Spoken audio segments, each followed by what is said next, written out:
వేడివేడిగా కారం అప్పాలు చేసుకుందామండి. ఇవి ఈవినింగ్ స్నాక్స్ కూడా చాలా బాగుంటాయి. ఇవి గోధుమ పిండితో చేసుకోవచ్చు.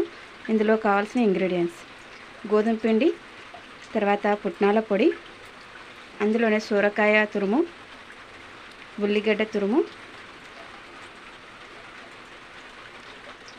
కరివేపాకు, అల్లం వెల్లుల్లి, కొత్తిమీర, 4-5 పచ్చికాయలు కచ్చపచ్చి దంచుకొని వేసుకోవడం. తర్వాత 1 చెంచా కారం పొడి, 1/2 చెంచా పసుపు, ఉప్పు, ఇవన్నీ వేసుకొని కలుపుకోవాలండి. ఇవి తక్కువ నీళ్ళు పడతాయండి, ఎందుకంటే సొరకాయ, ఉల్లిపాయ ఇవన్నీ పచ్చిగా నీళ్ళలా ఉంటాయి కాబట్టి దాంతోటే సగం వరకు కలపవచ్చు.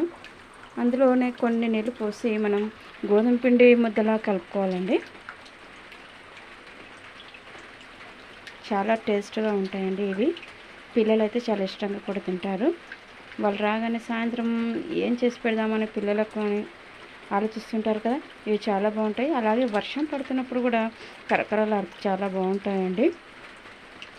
చూడండి, అది కలుపుతుంటే ఆ వాటర్కి అవి ముద్దలాగా అయిపోతూ ఉంటుంది.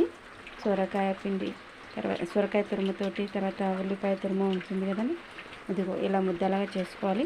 వాటిని ఇలా ఉండల్లాగా చేసుకొని, చపాతీ ముద్దల్లాగా చేసుకొని, అప్పాల్లాగా చిన్న చిన్న అప్పాల్లాగా చేసుకొని నూనెలో వేసుకొని అవి లేత ముదురు రంగులో వచ్చేటట్టు, ఎరుపు ముదురు రంగు వచ్చేటట్టు చేసుకోవాలి. ఇక అప్పాలు రెడీ.